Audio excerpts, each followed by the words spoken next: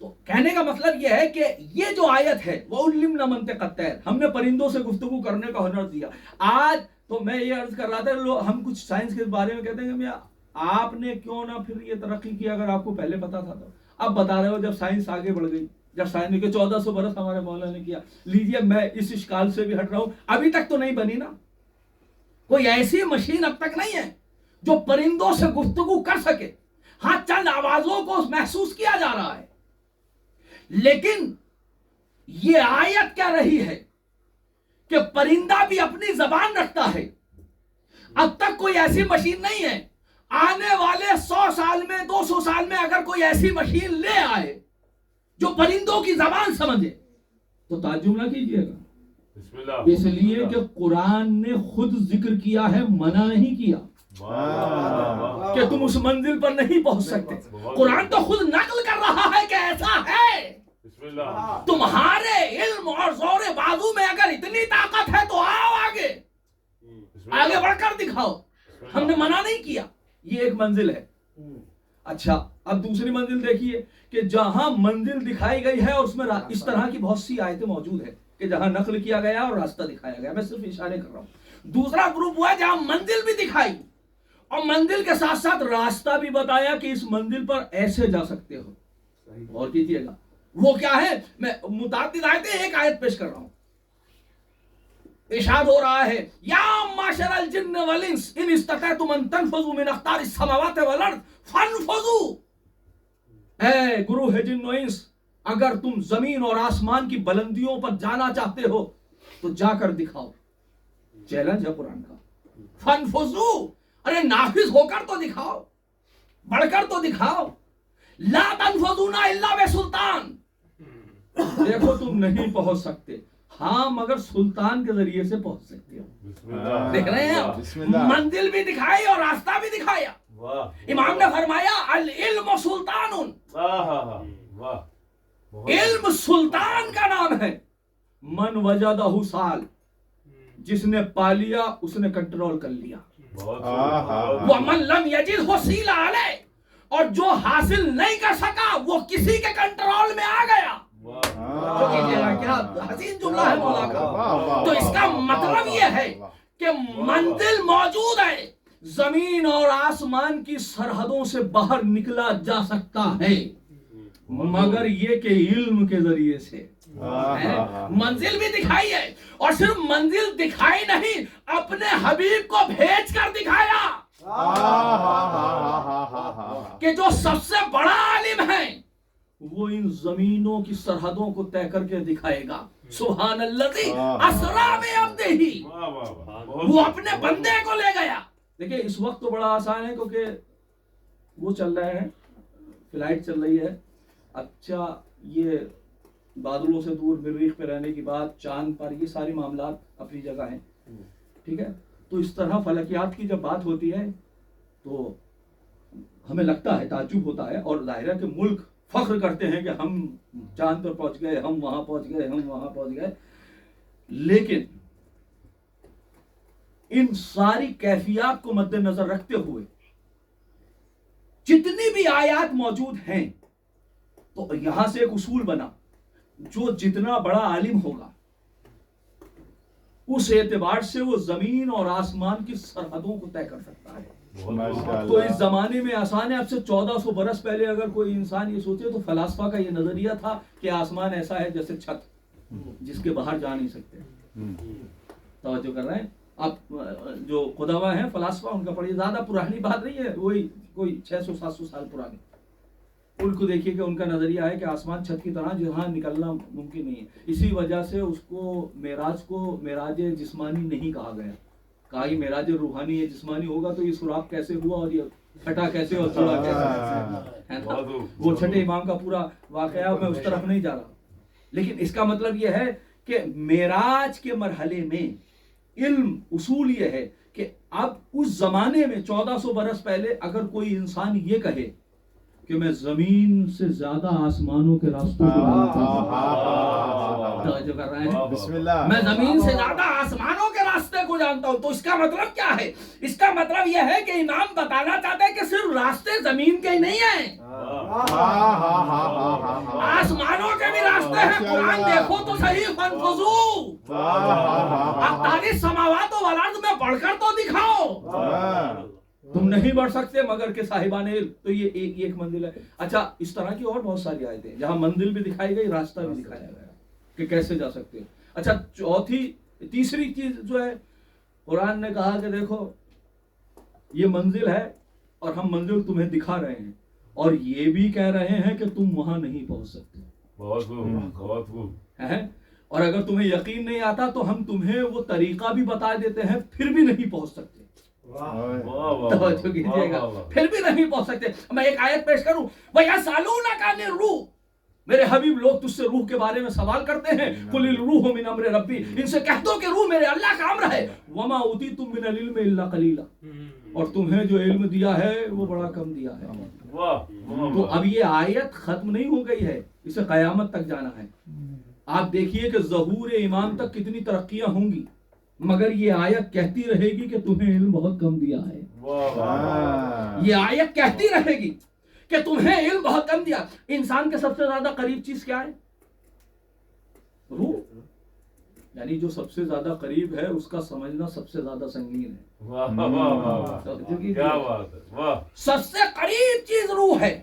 اچھا، روح کو جسم چلا رہا ہے یا جسم کو روح چلا رہا ہے؟ کون کس کو چلا رہا ہے؟ جسم کو روح چلا رہی ہے. دلیل یہ ہے کہ اگر روح کو نکال دیا جائے تو پھر جسم حرکت نہیں کرتا. اگر جسم روح کو چلا رہا ہوتا تو جسم متحرک ہوتا، وہ چلتا.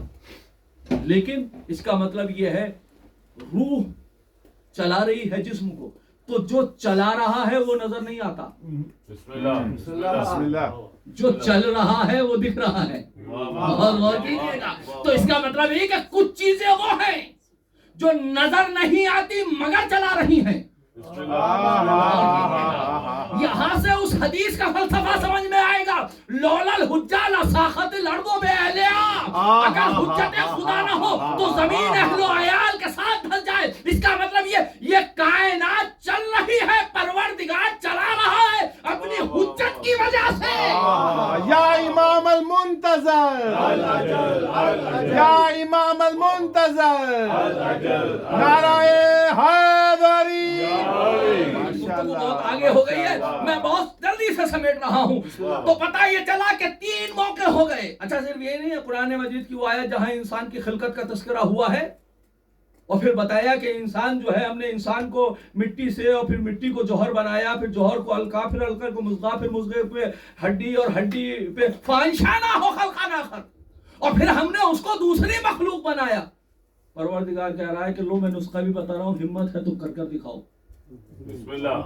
یعنی نسخہ بھی بتایا جا رہا ہے کیسے کیسے اسٹیپ بائی اسٹیپ، لیکن تم نہیں کر سکتے. فتبارک اللہ احسن الخالقین، اس لیے کہ وہ بہترین خلق. ہم مانتے ہیں تم ہماری مخلوق ہو، تم بھی خالق ہو، لیکن ایسا خلق نہیں کر سکتے. یہ وہ منہج ہے، تینوں منہج اگر آپ تک پہنچ گئے ہیں تو یہ وہ منہج ہے قرآن کا کہ جس کو چیلنج کہا جاتا ہے. قرآن نے متعدد بار کہا. اس طرح کی بہت سی آیتیں ہیں. دیکھو، تم قرآن کا جواب لے آؤ، قرآن کا نہیں، اشر سور مفترض سے 10 لے آؤ، 10 نہیں 1 لے آؤ، فاتو بسورۃ من مثلہ. نہیں لا سکتے، یہ چیلنج ہے قرآن. بہت سارے ایسے چیلنج قرآن نے کیے ہیں. تو پتا چلا 3 کیفیتیں ہیں. ایک وہ کہ جہاں منزلیں دکھائی گئی ہیں، اور قرآن منزلیں دکھا کر خاموش ہو گیا، انسانیت کے لیے راستہ کھول دیا کہ آگے بڑھو۔ دوسری وہ ہے منزل دکھائی ہے، منزل کا طریقہ بھی دکھایا ہے کہ کیسے پہنچ سکتے ہو۔ تیسرا وہ ہے منزل دکھائی ہے اور کہیں کہیں راستے کے اجمالات بھی دکھائے ہیں، مگر کہا ہے تم وہاں پہنچ نہیں سکتے، ہمت ہے تو پہنچ کر دکھاؤ۔ قرآن مجید کا یہ وہ منہج ہے کہ جو سب سے عظیم منہج کہا جاتا ہے۔ زینب نے اپنے خطبے میں اسی منہج کا استعمال کیا۔ آپ دربار شام میں حاکم کی نگاہوں کے سامنے نگاہیں ڈال کر کہہ رہی ہیں، عجیب جملہ ہے، کت قیدک، اپنی محنتیں کر لے، وسع سائق، اپنی کوششیں کر لے، مناسب جوہدک، جتنا بھی ہو سکتا ہے سارے وسیلے اختیار کر لے، واللہ لا تمحو ذکرنا، قسم خدا کی تو ہمارے ذکر کو مٹا نہیں سکتا۔ تو میں کہوں گا یہ زینب نہیں بول رہی ہے، یہ وحی کے لہجے میں کہہ رہی ہے، ہمت ہے، حکومت ہے تو مٹا کر دکھا۔ اہل بیت کے دشمنوں پہ لعنت، نعرہ حیدری، پاک بی بی کی ذات پر بلند تر صلوات۔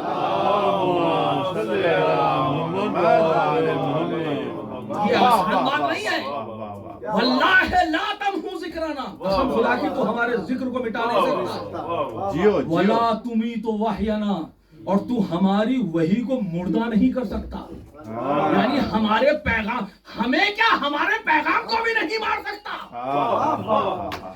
یہ اس وقت کہا تھا زینب نے جب ہاتھوں میں رسیاں تھیں اور اس سے کہہ رہی تھی کہ جس کی حکومت 70% دنیا پر تھی، اور اب نہیں کہہ رہی تھی، اس زمانے میں کہہ رہی تھی کہ جب کہیں آثار حسینی بہت زیادہ نمایاں نہ تھے۔ آج کے حساب سے نہ دیکھیے، یہاں اگر 100 سال پہلے آپ دیکھیں تو کتنی مجلسیں ہوتی تھی اور آج کتنی ہو رہی ہیں؟ یہ مجلسیں نہیں ہو رہی ہیں، یہ وہ زینب کا چیلنج ہے، واللہ لا تمحو ذکرنا، اور یہ چیلنج اس مرحلے تک پہنچا کہ یزید کے دربار میں خود یزید کا ذکر ختم ہو گیا، وہاں بھی زینب کا چرچا ہے۔ خدا کی قسم یہ بڑا، جہاں وہ یہ کہہ رہا تھا کوئی وحی نہیں آئی، تو کہا تو کہہ رہا وحی نہیں آئی، تو ہماری وحی کو مردہ نہیں کر سکتا۔ تو کہہ رہا ہے کوئی خبر، یہ لعبت بنو ہاشم، اگر لعبت بنو ہاشم ہوتا تو یہ اس وقت رہے گا جب تک بنو ہاشم ہوں گے، لیکن ہم رہیں یا نہ رہیں، لیکن ہمارے زینب نے یہ نہیں کہا کہ تو ہمیں نہیں مٹا سکتا، کہا واللہ لا تمحو ذکرنا، ہمارے ذکر کو نہیں مٹا سکتا۔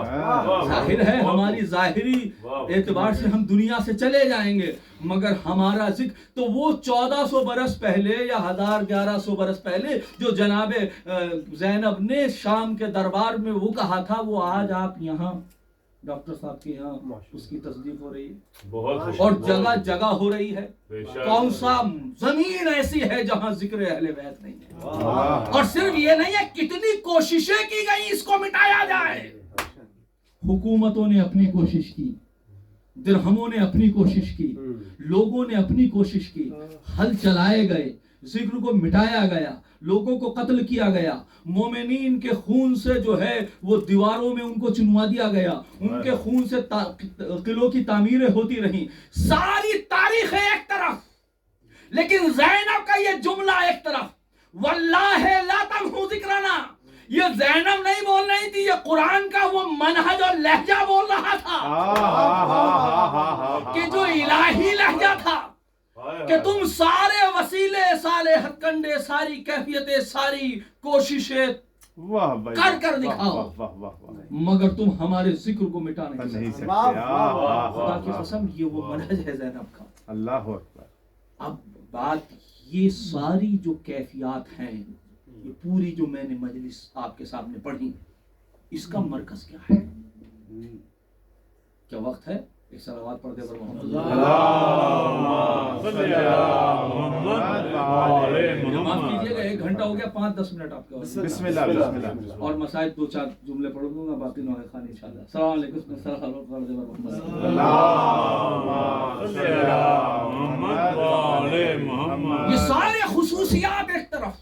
خصوصیات کا مرکز کیا ہے؟ مرکز یہ حدیث ہے، یا امتی، اے پھوپھی جان آپ اپنے خطبے کو روک لیجئے، انتی بحمد اللہ عالمۃ غیر معلمہ، آپ ایسی عالمہ ہیں جس کا کوئی معلم نہیں ہے۔ بہت خوب، واہ یہ حدیث بڑی قیامت کی ہے۔ واہ، اس حدیث کی تفسیر چاہتی ہے یہ حدیث، انتی بحمد اللہ عالمۃ غیر معلمہ، آپ ایسی جاننے والی ہیں جس کو دنیا کے کسی معلم نے پڑھایا نہیں، بہت خوب، جس کو نہیں پڑھایا وہی آنکھوں میں آنکھیں ڈال کر کہہ رہی ہیں کہ تو ہمارے ذکر کو مٹا نہیں سکتا۔ توجہ کیجئے گا، واللہ لا تمحو ذکرا، اور کیا کہہ رہا ہے؟ انتی عالمۃ غیر معلمہ۔ اچھا یہیں پر بات تمام نہیں ہوتی، فہمۃ غیر مفاہمہ، اور آپ ایسی سمجھدار ہیں کہ جس کو کسی نے سمجھایا نہیں۔ اب آپ کی سمجھ میں وہ لقب کا فلسفہ آئے گا، عقیلۃ بنی ہاشم، کہ آپ عقیلہ بنی ہاشم کیسے ہیں؟ تو کیا مجھے انصاف سے بتائیے، وہ انسان کہ جس کو کسی نے نہ پڑھایا ہو اسے آپ کیا کہتے ہیں؟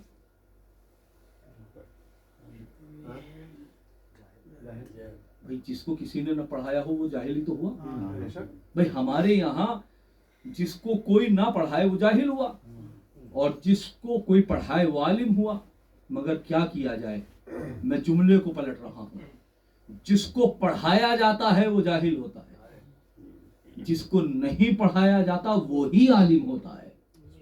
اب یہ جملہ تفسیر چاہتا ہے، لیکن اشارے کر رہا ہوں اور آپ کی سماعت پر بھروسہ کرتے ہوئے اشارے کر رہا ہوں۔ قرآن نے دو انسانوں کا تذکرہ کیا، واللہ اخرجکم من بطون امہاتکم لا تعلمون شیئا، یہ پوری انسانیت ہے جو جاہل پیدا ہوئی، یہ ایک انسان ہے، اور ایک طرف وہ ہے الرحمن علم القرآن، کہ جس کو تعلیم پہلے دی گئی بعد میں خلق کیا گیا۔ تو دو طریقے کے انسان قرآن کی روشنی میں ہو گئے۔ اچھا اس روایت کو اگر یہ کہہ دیا جائے، توجہ کیجئے گا، اس کے تین پہلو ہو سکتے ہیں۔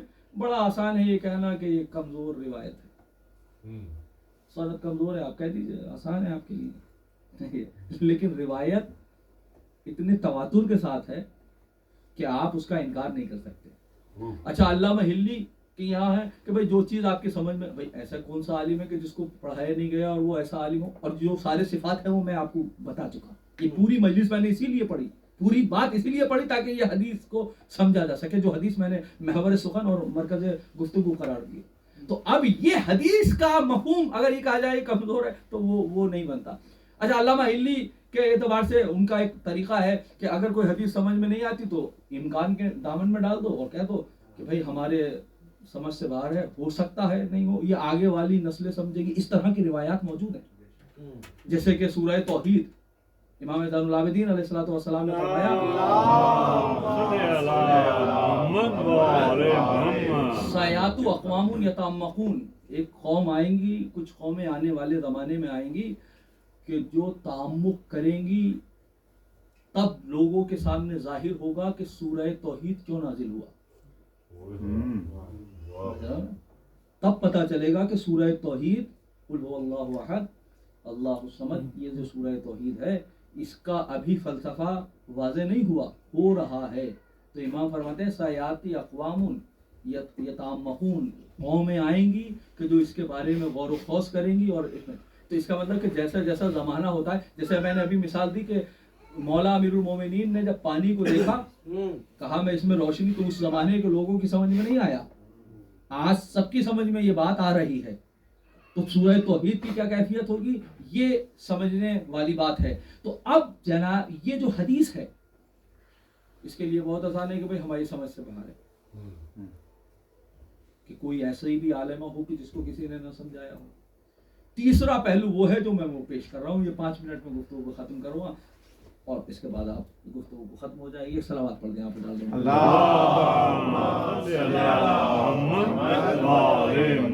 دیکھیں عالم دو طرح کے میں نے آپ کے سامنے بیان کر دیا، ایک وہ کہ جو دنیا میں جاہل آیا، ایک وہ جو علم لے کر آئے۔ قرآن نے مختصر تذکرہ کیا وَعَلَّمَ آدَمَ الْأَسْمَاءَ كُلَّهَا، ہم نے آدم کو علم اسماء دیے، جناب خضر کے لیے کہا آتَيْنَاهُ مِن لَدُنَّا عِلْمًا، ہم نے ان کو علم لدنی دیا۔ اس طرح سے قرآن تذکرہ کرتا رہا ساری چیزیں۔ اچھا جناب زینب کوئی نبی نہیں ہے،